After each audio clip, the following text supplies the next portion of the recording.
ನೀವು usually ಫಾಲ್ಸ್ಗಳು ಮಾನ್ಸೂನಲ್ಲಿ super ಆಗಿರೋದು ನೋಡಿದ್ರ, ಆದರೆ ಸಮ್ಮರಲ್ಲಿ ಸಖತ್ತಾಗಿರೋದು ನೋಡಿದ್ದೀರಾ? ಬನ್ನಿ ತೋರಿಸ್ತೀನಿ.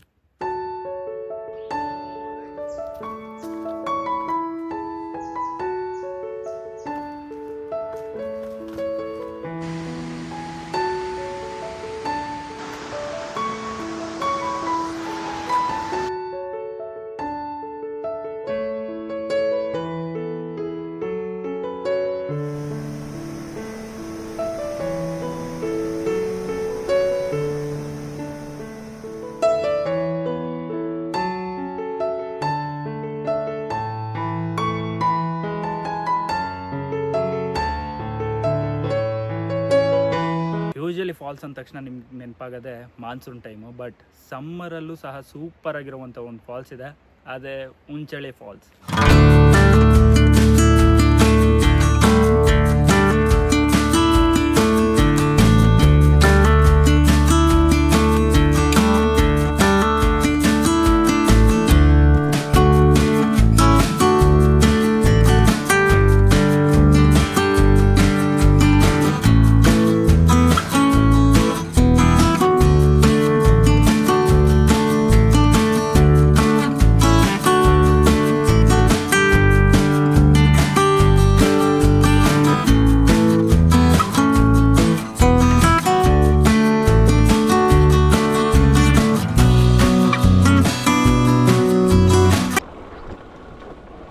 ಅಣ್ಣ ಉಂಚಳಿ ಫಾಲ್ಸ್ ಹಿಂಗೆ ಅಲ್ವಾ? ಇದು ಹೋಗುತ್ತಾ? ಹಾಂ ಹಾಂ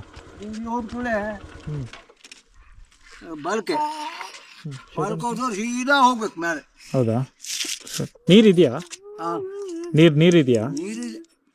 ಗೈಸ್, ಈಗ ನಾನು ಹೋಗ್ತಿರೋ ರೋಡ್ ಬಂದು ರಾಂಗ್ ರೋಡು. ಇದರ ಮೇನ್ ರೋಡ್ ಬಂದು ಇನ್ನೊಂದು ರೋಡ್ ಇದೆ, ಅಂಡ್ ಆ ರೋಡ್ ಏನು ಅಷ್ಟು ಅದ್ಭುತವಾಗಿರುತ್ತೆ ಅನ್ಕೊಳ್ಳಲ್ಲ, ಯಾಕಂದ್ರೆ ಮೇನ್ ರೋಡ್ ಆಗಿರೋದ್ರಿಂದ ಪರವಾಗಿಲ್ಲ. ಬಟ್ ಈ ರೋಡಲ್ಲಿ ಅಡ್ವೆಂಚರ್ ಮಾಡ್ಕೊಂಡು ಹೋಗೋದಿದೆಯಲ್ಲ, ಅದು ಮಾತ್ರ ನೆಕ್ಸ್ಟ್ ಲೆವೆಲು. ಒಂದು ಒಳ್ಳೆ ಎಕ್ಸ್ಪೀರಿಯನ್ಸ್ ಮಾತ್ರ ನಿಮ್ಗೆ ಸಿಗುತ್ತೆ. ಯಾಕೆ ಅಂದರೆ ಒಂದು ಸೈಡಲ್ಲಿ ಅಡಿಕೆ ತೋಟ, ಒಂದು ಸೈಡಲ್ಲಿ ಕಾಡು, ಮಧ್ಯದಲ್ಲಿ ದಾರಿ. ಎಷ್ಟು ಅದ್ಭುತವಾಗಿದೆ ಅಂದರೆ ಈ ಎಕ್ಸ್ಪೀರಿಯನ್ಸು ತುಂಬಾ ಖುಷಿ ಕೊಡುತ್ತೆ, ಆ್ಯಂಡ್ ತುಂಬಾ ನೆಮ್ಮದಿ ಸಿಗುತ್ತೆ ಈ ಥರ ದಾರಿಲಿ ಜರ್ನಿ ಮಾಡಿದಾಗ. ಡ್ಯೂಡ್, ಫೈನಲಿ ನಾನು ಇವಾಗ ರೀಚ್ ಆಗ್ತಾಯಿದ್ದೀನಿ ಉಂಚಳಿ ಫಾಲ್ಸು. ಇನ್ನೇನು ಇಲ್ಲಿಂದ ಸ್ವಲ್ಪ ದೂರ ಅಷ್ಟೇ, ಬಂದ್ಬಿಟ್ವಿ. ಆ್ಯಂಡ್ ಒಂದೊಳ್ಳೆ ಎಕ್ಸ್ಪೀರಿಯೆನ್ಸು ಈ ರೋಡ್ನ ಜರ್ನಿನೂ ಸಹ. ಯಾಕೆಂದರೆ ಈ ಕಡೆ ಶರಾವತಿ ಕಾಡು ಏನಿದೆ, ಇದೆಲ್ಲ ಬ್ಯೂಟಿಫುಲ್ ಆಗಿರುವಂಥ ಪ್ಲೇಸಸ್ಸು ಆ್ಯಂಡ್ ಬ್ಯೂಟಿಫುಲ್ ಆಗಿರುವಂಥ ಒಂದು ಜರ್ನಿ. ಆ್ಯಂಡ್ ಪರವಾಗಿಲ್ವೇ, ಜನ ತುಂಬ ಜಾಸ್ತಿನೇ ಅವರೇ. ನಾನು ಯಾರೂ ಇರಲ್ಲ ಅಂದ್ಕೊಂಡೆ. ಬನ್ನಿ ಈಗ ಗಾಡಿ ಇಲ್ಲೇ ಪಾರ್ಕ್ ಮಾಡಿ ಇಲ್ಲಿಂದ ಜರ್ನಿ ಸ್ಟಾರ್ಟ್ ಮಾಡೋಣ ಉಂಚಳಿ ಫಾಲ್ಸ್ಗೆ. ಗಾಡಿ ಈಗಷ್ಟೇ ಅಲ್ಲಿ ಪಾರ್ಕ್ ಮಾಡಿಬಿಟ್ಟು ಸೀದಾ ಈಗ ಉಂಚಳಿ ಫಾಲ್ಸ್ ಕಡೆಗೆ ನಡ್ಕೊಂಡು ಹೋಗ್ತಾ ಇದ್ದೀನಿ. ಆ್ಯಂಡ್ ತುಂಬ ಲೇಟ್ ಆದರೆ ರಿಟರ್ನ್ ಹೋಗೋಕ್ಕೆ ತುಂಬ ಕಷ್ಟ ಆಗುತ್ತೆ. ಸೊ ಬನ್ನಿ ಈ ಜರ್ನಿ ಹೇಗಿರುತ್ತೆ ಅಂತ ನೋಡ್ತಾ ಹೋಗೋಣ.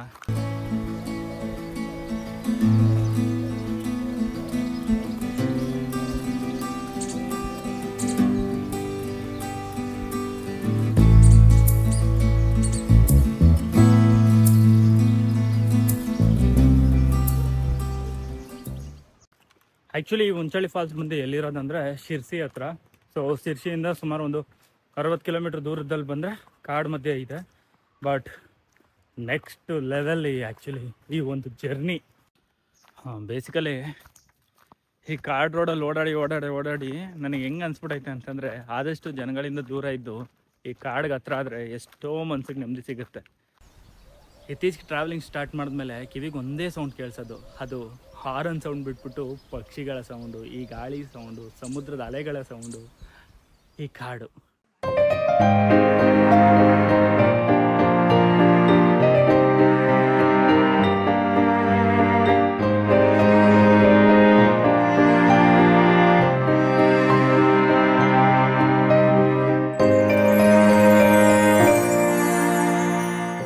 ಕಾಡು ಮಧ್ಯೆ ಟ್ರೆಕ್ಕಿಂಗ್ ಮಾಡ್ಕೋಬೇಕಾದಾಗ ಈ ಥರ ಸೂರ್ಯನ ಬೆಳಕು ಬಂದರೆ ಒಂದೇ ಡೈಲಾಗ್ ನೆನಪಾಗೋದು, ಕಾಂತಾರ ಮೂವಿಲಿ ಬರುತ್ತಲ್ಲ, ಇದು ಬೆಳಕಲ್ಲ ದರ್ಶನ ಅಂತ. ಆ ಥರ ನಮ್ಮ ಭಾಷೆಯಲ್ಲಿ ಸಿಂಗ್ಲಿಕಾ ಅಂತ ಅಡ್ಡ ಹೆಸರುಗಳನ್ನ ಇಡ್ತಾರೆ ಅಥವಾ ಕಾಮಿಡಿ ಕರೀತಾರೆ. ಬಟ್ ಆ ಸಿಂಗ್ಲಿಕಾ ಅಂತ ಹೆಸರು ಬಂದಿರೋದೇ ಈ ಒಂದು ಕೋತಿ ಜಾತಿಯಿಂದ, ಸಿಂಗ್ಲಿಕಾ ಪ್ರಾಣಿಗಳು. ಫೈನಲಿ ನಾನೀಗ ಉಂಚಳಿ ಫಾಲ್ಸ್ ಹತ್ರ ಬಂದಿದ್ದೀನಿ. ಆ್ಯಂಡ್ ಆ ಸೌಂಡ್ ಕೇಳಿಸ್ತಿರ್ಬೋದು. ಆ್ಯಕ್ಚುಲಿ ಫುಲ್ಲು ಡೌನ್ಗೆ ಹೋಗ್ಬೇಕು ನೋಡ್ರಿ, ಅಲ್ಲಿಂದ ಹಂಗೆ ಹೋಗ್ಬೇಕು. ಬಟ್ ಅದಕ್ಕಿಂತ ಮುಂಚೆ ಇಲ್ಲಿಂದನೇ ವ್ಯೂ ತೋರಿಸ್ತೀನಿ ನೋಡ್ರಿ. ಇಲ್ಲಿಂದ ಲೈಟಾಗಿ ಕಾಣಿಸ್ತಿದೆ, ಬಟ್ ಒನ್ಸ್ ಡೌನ್ಗೆ ಹೋದ್ರೆ ನೆಕ್ಸ್ಟ್ ಲೆವೆಲ್ ಇರುತ್ತೆ. ಈ ಥರ ಜಾಗಗಳಿಗೆ ಬಂದಾಗ ಯೂಶಲಿ ರಚಿ ಶೆಟ್ಟಿ ಅವ್ರ ಮೂವಿ ಡೈಲಾಗ್ ನೆನಪಾಗುತ್ತೆ. ಏನಂದ್ರೆ ಕೆಲವೊಂದ್ಸಲ ತಲುಪೋ ಜಾಗಕ್ಕಿಂತ ಆ ಒಂದು ಜರ್ನಿ ಇದೆಯಲ್ಲ ಅದು ಸೂಪರ್ ಆಗಿದೆ ಅಂತ. ಬಟ್ ಈ ಜಾಗ ಆ ತಲುಪೋ ದಾರಿನೂ ಮತ್ತೆ ಇರುವಂತ ಜಾಗನೂ ಎರಡೂ ಸೂಪರ್ ಆಗಿದೆ.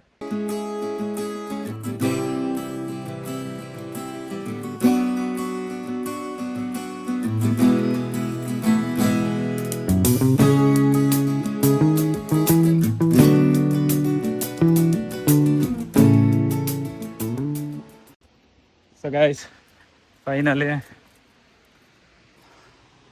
ವ್ಯೂ ಪಾಯಿಂಟ್ ಹತ್ರ ಬಂದಿದ್ದೀವಿ. ಕಾಣಿಸ್ತಿದ್ಯಾ? ಅದೇ ಉಂಚಳ್ಳಿ ಫಾಲ್ಸ್. ಸೊ ಇಂಥ ಸಮ್ಮರ್ ಟೈಮಲ್ಲೂ ಇಷ್ಟು ನೀರಿದೆ ಅಂದರೆ ಜಸ್ಟ್ ಇಮ್ಯಾಜಿನ್.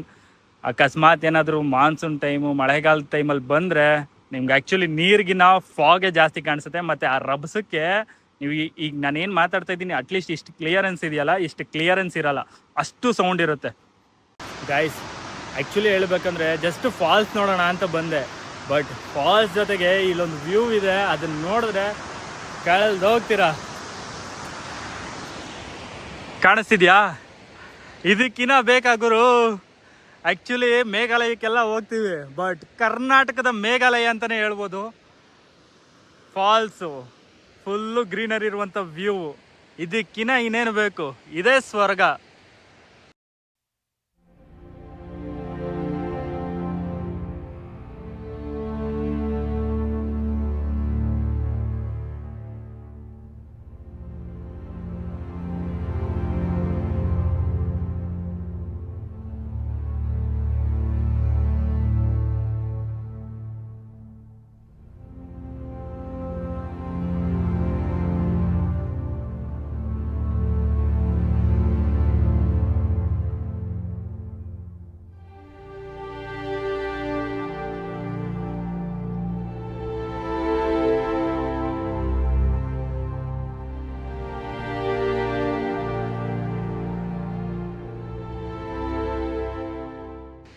ಅದಕ್ಕೆ ಹೇಳೋದು, ಕೆಲವೊಂದ್ಸಲ ಡೆಸ್ಟಿನೇಷನ್ಗಳನ್ನ ನಾವು ಚೂಸ್ ಮಾಡೋದಲ್ಲ, ಅದೇ ಚೂಸ್ ಮಾಡ್ಕೊಳತ್ತೆ ಅಂತ. ಆ್ಯಕ್ಚುಲಿ ನನಗೆ ಈ ಜಾಗಕ್ಕೆ ಹೋಗ್ಬೇಕಂತ ಪ್ಲ್ಯಾನೇ ಇರಲಿಲ್ಲ, ಯಾಕೆಂದರೆ ಸಂಜೆ ಆಗೋಗಿತ್ತು. ಸೊ ಬೇರೆ ಪ್ಲೇಸ್ಗೆ ಹೋಗೋಣ ಅಂದ್ಕೊಂಡಿದ್ದೆ. ಬಟ್ ಈ ಜಾಗಕ್ಕೆ ಬಂದಿತ್ತು ಸಖತ್ತು ಬರ್ತು. ಆ್ಯಂಡ್ ಫೈನಲಿ ನೋಡ್ಕೊಳ್ಳಿ, ಉಂಚಳ್ಳಿ ಫಾಲ್ಸ್ ಆ್ಯಂಡ್ ಅದ್ರ ಮಧ್ಯೆ ಇರುವಂಥ ಈ ಒಂದು ಅದ್ಭುತವಾದಂಥ ವ್ಯೂ. ಈ ಜಾಗದ್ದು ಜಸ್ಟ್ ನನ್ನೊಬ್ಬನ ಎಕ್ಸ್ಪೀರಿಯನ್ಸ್ ಮಾತ್ರ ಕೇಳಬೇಡ್ರಿ, ಇಲ್ಲೇ ಹುಡುಗರಿದ್ದಾರೆ, ಅವ್ರನ್ನೂ ಸಹ ಕೇಳಿ. ಬ್ರೋ, ಈ ಒಂದು ಜಾಗದ ಎಕ್ಸ್ಪೀರಿಯನ್ಸ್ ಹೆಂಗಿತ್ತು? ಹಾ, ಸಮ್ಮರ್ ಅಲ್ಲೂ ಇಷ್ಟು ನೀರಿರೋದು ಒಂಥರ ಬ್ಯಾಕ್ ಸೈಡ್ ಇರೋ ವ್ಯೂ ನೆಕ್ಸ್ಟ್ ಲೆವೆಲ್ ಅಲ್ಲ. ನೋಡಿದ್ರಲ್ಲ, ಜಸ್ಟ್ ನನ್ನೊಬ್ಬನ ಎಕ್ಸ್ಪೀರಿಯನ್ಸ್ ಅಲ್ಲ, ಇನ್ನೂ ಬೇಜಾನ್ ಜನ ಇದ್ದಾರೆ ಇಲ್ಲಿ ಹಿಂದೆ. ಸೊ ಎಲ್ರಿಗೂ ಒಂದು ಒಳ್ಳೆ ಎಕ್ಸ್ಪೀರಿಯನ್ಸು ಈ ಒಂದು ಉಂಚಳ್ಳಿ ಫಾಲ್ಸು. ನೋಡಿದ್ರಲ್ಲ, ಇದಿಷ್ಟು ಉಂಚಳ್ಳಿ ಫಾಲ್ಸು. ಸೊ ಫೈನಲಿ ನಿಮ್ಗೆ ಇನ್ನೊಂದು ಮಾತಾಡಬೇಕು. ಆ್ಯಕ್ಚುಲಿ ಈ ಜಾಗಕ್ಕೆ ಬರಬೇಕಾದ್ರೆ ಝೀರೋ ನೆಟ್ವರ್ಕ್ ಇರುತ್ತೆ, ಹಾಗಾಗಿ ಆದಷ್ಟು ಕ್ಯಾಶ್ಗಳನ್ನ ತಗೊಂಬನ್ರಿ, ಇಟ್ಕೊಂಡಿರಿ. ಜೊತೆಗೆ ಇಲ್ಲೊಂದು ಕ್ಯಾಂಟೀನ್ ಇದೆ, ಅದು ತೆಗಿಯುತ್ತೋ ಇಲ್ವೋ ಅನ್ನೋದು ಡೌಟು. ಸೊ ಬರಬೇಕಾದಾಗೆ ನೀವೇ ಒಂದು ವಾಟ್ರ್ ಬಾಟ್ಲು, ನೀವೇನಾನ ತಿಂತೀನಿ ಅಂದರೆ ತಿಂಡಿ ಪದಾರ್ಥಗಳನ್ನ ಕ್ಯಾರಿ ಮಾಡ್ಕೊಬನ್ನಿ. ಆ್ಯಂಡ್ ತಿಂದಾದ್ಮೇಲೆ ಕುಡ್ದಾದ್ಮೇಲೆ ಅದನ್ನು ಹಂಗೆ ರಿಟರ್ನು ನಿಮ್ಮ ಮನೆಗಳಿಗೆ ಎತ್ಕೋಗಿ ಡಸ್ಟ್ಬಿನ್ನಲ್ಲಿ ಹಾಕಿ. ಸೊ ನೋಡ್ಬೋದು, ಈಗ ನಾನು ಕುಡ್ದಿರೋ ಬಾಟ್ಲೂ ಸಹ ನಾನು ರಿಟರ್ನ್ ತಗೋ ಹೋಗ್ತಾಯಿದ್ದೀನಿ.